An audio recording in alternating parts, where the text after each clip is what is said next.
Welcome back guys, आप सबका स्वागत है फिल्मी स्नैप चैनल पे। तो आइए कहानी की शुरुआत करते हैं और कहानी का नाम है बर्ड। कहानी की शुरुआत में बिल्कुल अंधेरा दिखाया जाता है और फिर एक छोटी सी रोशनी होती है जिसमें एक इंसान का चेहरा नजर आता है जिसके मुंह पर पट्टियां लगी होती हैं और उसके हाथ और मुंह पर भी पट्टियां बंधी होने की वजह से ना तो वो किसी से मदद मांग पा रहा होता है और ना ही वो कुछ बोल पा रहा होता है। और जैसे तैसे करके वो मुंह की पट्टियों को खोलता है और मदद की भीख मांगता है, चिल्लाता है, लेकिन उसका शायद सुनने वाला वहां पर कोई नहीं होता। और इस आदमी को ये तक पता नहीं होता कि ये जमीन के अंदर है या बाहर, क्योंकि वो एक स्क्वायर टाइप के बॉक्स में बंद है और वहां पर पूरा अंधेरा होता है। और तभी वो अपना लाइटर और तेज जलाता है और तब उसे बॉक्स में लगी हुई कीलें दिखती हैं और वो उन कीलों की मदद से अपने हाथ की पट्टियों को खोलने लगता है, जो कि बाद में खुल जाती हैं। अब इस आदमी का हाथ और मुंह दोनों खुल चुके थे, तो अब ये कोशिश करता है कि वो बॉक्स से भी बाहर आ जाए, लेकिन उसकी हर तरकीब, हर कोशिश नाकामयाब हो जाती है।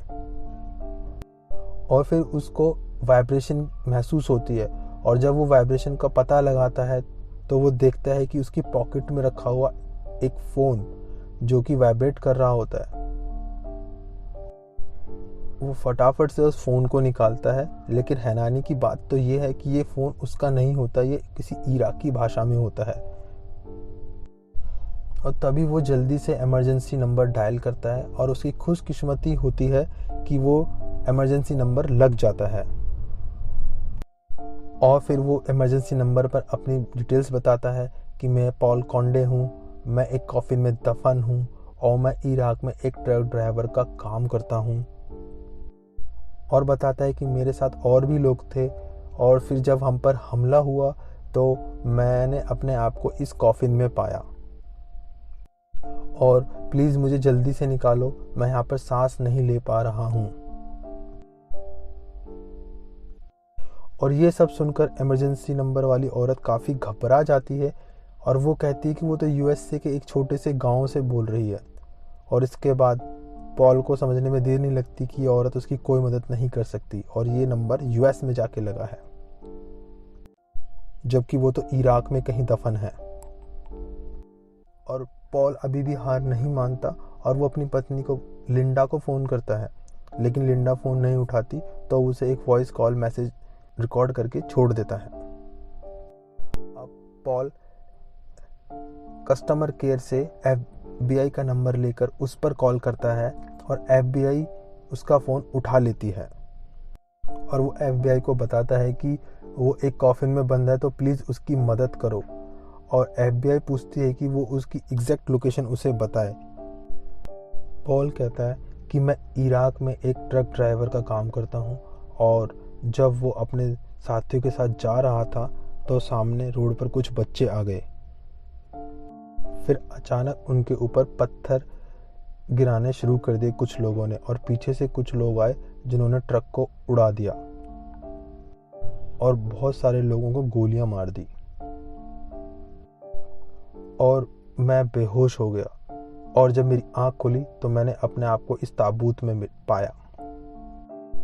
मुझे नहीं पता कि वो लोग कौन थे और उन्होंने मेरे साथ या हमारे साथ ऐसा क्यों किया। प्लीज़ मेरी हेल्प करो। पॉल उसे अपनी परेशानी बता ही रहा होता है और तभी उसके मोबाइल का सिग्नल चला जाता है और वो ये देख के काफ़ी परेशान हो जाता है। वो अपने फ़ोन को कॉफिन के चारों तरफ घुमाता है ताकि सिग्नल मिल सके और फिर अचानक सिग्नल आ जाता है और वो दोबारा फ़ोन लगाता है और लेकिन इस बार फ़ोन कहीं और लग जाता है जो उसे मैसेज छोड़ने के लिए बोलते हैं और अब दोबारा से सिग्नल चला जाता है और अब पॉल काफ़ी परेशान, हैरान, डिस्टर्ब हो जाता है और उसे लगने लगता है कि शायद अब उसकी कोई मदद नहीं कर पाएगा। तभी वो देखता है कि उसके मोबाइल पर एक मिस कॉल आई हुई होती है और उस पर रिकॉल करता है और उस पर सिग्नल भी आ रहा होता है। दूसरी तरफ से आवाज़ आती है, सोल्जर तुम अभी जिंदा हो, तो पॉल कहता है कि वो सोल्जर नहीं है, वो एक ट्रक ड्राइवर है जो कॉफिन में कहीं दफन है। फिर वो आदमी कहता है कि तुम अमेरिकन हो तो इसका मतलब तुम सोल्जर हो। इसके बाद वो आदमी कहता है कि अगर तुमने आज शाम तक मुझे $5 मिलियन नहीं दिए तो मैं तुम्हें यहीं मरता हुआ छोड़ दूंगा और जिंदा ही दफन कर दूंगा। ये कॉल पे वही आदमी होता है जिसने पॉल को दफन किया था और अब उसे पैसे की डिमांड भी करता है। इस पर पॉल कहता है कि अगर मेरी फैमिली के पास वाकई $5 मिलियन होते तो क्या अपनी फैमिली को छोड़कर वहां इतनी दूर काम करने आता। भले ही तभी वो दूसरा आदमी कहता है, भले ही तुम्हारे पास $5 मिलियन नहीं है, परंतु तुम्हारी अमेरिका की एम्बेसी के पास तो है। तुम उन्हें कांटेक्ट करो और उन्हें बताओ कि तुम जल्दी ही मरने वाले हो। अगर उन्होंने तुम्हारी मदद नहीं की और अगर उन्होंने $5 मिलियन नहीं दिए। इससे पहले पॉल उस आदमी से और कुछ कह पाता, वो आदमी कॉल कट कर देता है। अब पॉल समझ जाता है अगर उसे अपनी जान बचानी है तो उसे अपनी एम्बेसी में कांटेक्ट करना ही पड़ेगा और उनसे $5 मिलियन मांगने पड़ेंगे ताकि वो जिंदा बच जाए। फिर पॉल अपनी एक दोस्त डोना का नंबर डायल करता है। डोना उसका कॉल पिक कर लेती है तो पॉल कहता है, क्या तुम अभी कंप्यूटर के पास हो? तो डोना कहती है हाँ। पॉल कहता है कि उसे स्टेट गवर्नमेंट का नंबर निकाल के दो। तो डोना कहती है कि वो अभी बाहर जा रही है। ये सुनकर पॉल उस पर काफी चिल्लाने लगता है और डोना गुस्से में कॉल कट कर देती है। अब वो दोबारा डोना को कॉल करता है क्योंकि उसके पास दूसरा ऑप्शन नहीं है और बड़े प्यार से उससे बात करता है और उससे पूछता है तो वो नंबर दे देती है। अब पॉल स्टेट गवर्नमेंट को कॉल करके अपनी सिचुएशन के बारे में बताता है। पॉल लेडी से बात ही कर रहा होता है, तभी वो लेडी पॉल का पूरा नाम ले लेती है और पॉल पूछता है कि मैंने तो तुम्हें अभी अपना पूरा नाम बताया भी नहीं। इस पर वो लेडी कहती है कि तुमने किसी को वॉइस मैसेज भेजा था। अब आगे पॉल कहता है कि मुझे आज शाम 5 बजे तक $5 मिलियन चाहिए, वरना वो लोग मुझे यहीं मरने के लिए छोड़ देंगे। इस पर वो लेडी कहती है कि हम $5 मिलियन नहीं दे सकते और हम आतंकियों से ऐसा सौदा नहीं करते। इस पर पॉल कहता है कि अगर आप लोगों ने पैसे नहीं दिए तो मैं यहीं मर जाऊंगा। इस पर पॉल कहता है कि अगर आप लोगों का और आप लोगों को एसी में बैठे हुए होने की वजह से शायद यहाँ की स्थिति का अंदाजा नहीं है। और इस पर उस लेडी को पॉल पर दया आ जाती है और वो उसे एक आदमी का नंबर देती है और वो जो नंबर होता है वो एक डैन करके एक आदमी का नंबर होता है जो कि हॉस्टेज ग्रुप का मेंबर होता है। और फिर पॉल डैन को कॉल करता है। इस पर डैन कहता है कि पॉल, मुझे तुम्हारे हालात के बारे में सब पता है और आज शाम 9 बजे से पहले हम तुम्हें निकाल लेंगे। आगे डैन कहता है कि तुम अपना फ़ोन वाइब्रेशन से हटा के साइलेंट मोड पे रख दो ताकि बैटरी सेव हो सके और हमें तुम्हारी लोकेशन का सही पता लग सके। और जो तुम्हारे पास लाइटर है उसे तभी यूज़ करना जब तुम्हारे पास ज़्यादा ज़रूरत हो। ये सब बातें डैन पॉल को बता ही रहा होता है, तभी पॉल के पास किडनैपर का दोबारा कॉल आता है और डैन को पॉल बताता है कि आतंकवादी का फ़ोन आ रहा है और तभी गलती से पॉल उसका फ़ोन उठा लेता है। इस पर वो आदमी कहता है, क्या तुमने अपनी एम्बेसी से? पॉल कहता है उस आदमी से कि मुझे एम्बेसी ने कहा है कि वो आतंकवादियों से ऐसा कोई सौदा नहीं कर सकते। इस पर वो आदमी कहता है कि मैं आतंकवादी नहीं हूँ, तुम मेरे देश में घुसे हो और उसे बर्बाद कर रहे हो। इस पर पॉल कहता है कि इन सब चीज़ों में मेरी तो कोई गलती नहीं है, मैं तो एक मामूली सा ट्रक ड्राइवर हूँ जो यहाँ पर कुछ पैसे कमाने आया हूँ, इसलिए तुम्हें 5 मिलियन नहीं दे पाऊंगा। वो आदमी कहता है कि मैं भी पहले जॉब करता था 9/11 हुआ, इसमें मेरी क्या गलती है? सद्दाम हुसैन यहाँ रहता था, इसमें मेरी क्या गलती है? एक्चुअली उस आदमी का कहना होता है कि अमेरिकन उसके देश में घुसे जा रहे हैं और उसके देश पर कब्जा करे जा रहे हैं और उन पर जुल्म ढाए जा रहे हैं। पॉल फिर उसे कहता है कि मेरी इसमें कोई गलती नहीं, मैं एक मामूली सा ट्रक ड्राइवर हूँ। मेरी कंपनी तुम्हारे शहर में बिल्डिंग्स बना रही है जिससे तुम्हें और जॉब्स मिलेंगी। इस पर वो आदमी कहता है कि जिस चीज़ को तुमने खुद ही बर्बाद किया उसको तुम दोबारा बना रहे हो। पर वो आदमी कहता है कि तुम्हें एक वीडियो बनानी होगी जिसमें तुम अपनी गवर्नमेंट से पैसे मांगोगे। इस पर पॉल कहता है कि मेरी गवर्नमेंट कभी पैसे नहीं देगी। और वो आदमी अब कहता है कि तुम मुझे 5 मिलियन की जगह $1 मिलियन दे सकते हो। और वो आदमी कहता है कि तुम्हारे पैरों के पास एक नोट पड़ा हुआ है, उसे पढ़ते हुए तुम ये वीडियो बनाओ। और कॉल कट हो जाती है और पॉल देखता है कि उसके पैरों के पास एक नोट पड़ा हुआ होता है, लेकिन वहाँ तक उसका हाथ का पहुँचना बहुत मुश्किल होता है क्योंकि ताबूत बहुत ही छोटा होता है और वहाँ तक उसका हाथ नहीं जा रहा होता है। और जब वो वहाँ पे अपना हाथ पहुँचा देता है मशक्क़त करने के बाद, तो वहाँ पे उसे एक छोटा सा बैग मिलता है और जिसमें लाइट्स, चाकू और एक छोटा सा नोट भी होता है जिसे पढ़ के उसे वीडियो को बनाना था। और तभी उसके पास डैन का दोबारा कॉल आता है और पॉल इस बार उसे उस आदमी का नंबर दे देता है। और इसके बाद डैन कहता है कि तुम घबराओ मत, हम तुम्हें वहाँ से जल्द निकाल लेंगे। हमने 3 वीक्स पहले ऐसे ही मेडिकल स्टूडेंट्स को बचाया था, हम तुम्हें भी बचा लेंगे। इसके बाद पॉल अपनी मॉम को फ़ोन लगाता है, लेकिन मॉम की दिमागी हालत ठीक ना होने की वजह से वो उसे नहीं पहचान रही होती। और पॉल भावुक होकर अपनी मॉम से कहता है कि मॉम, ये मेरा लास्ट कॉल है, शायद मैं आपसे आखिरी बार बात कर रहा हूँ।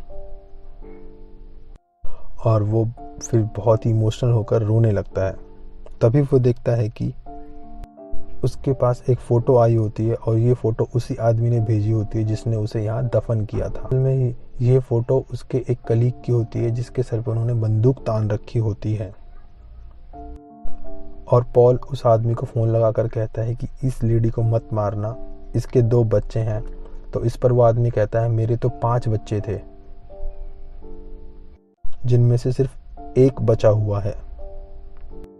अब आके आदमी कहता है कि अगर तुमने वो वीडियो नहीं बनाया 2 सेकंड में तो मैं इस लेडी को मार दूंगा।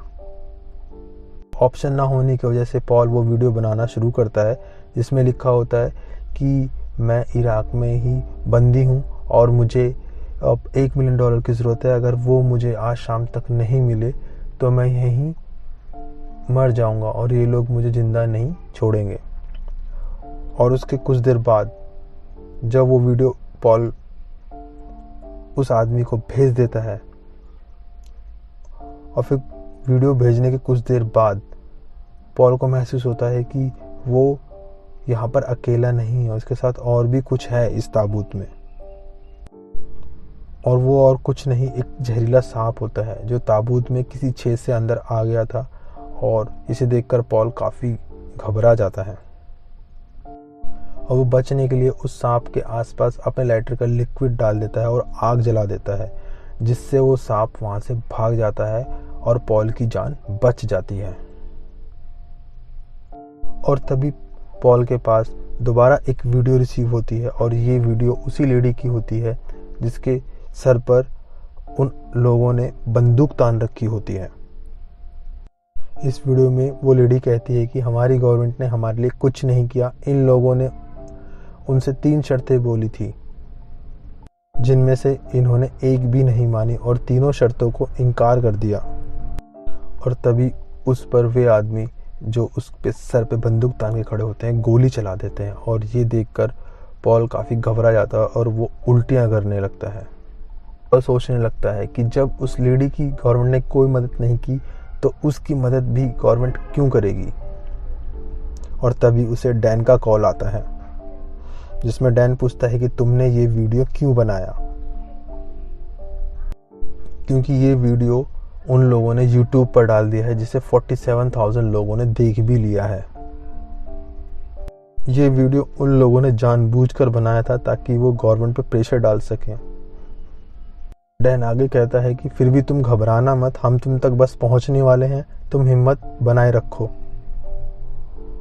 पॉल कहता है कि तुम मुझसे झूठ बोल रहे हो, तुमने उस लेडी को भी नहीं बचाया जिसमें उन्होंने 3 शर्तें रखी थी, तो तुम मुझे भी कैसे बचा पाओगे।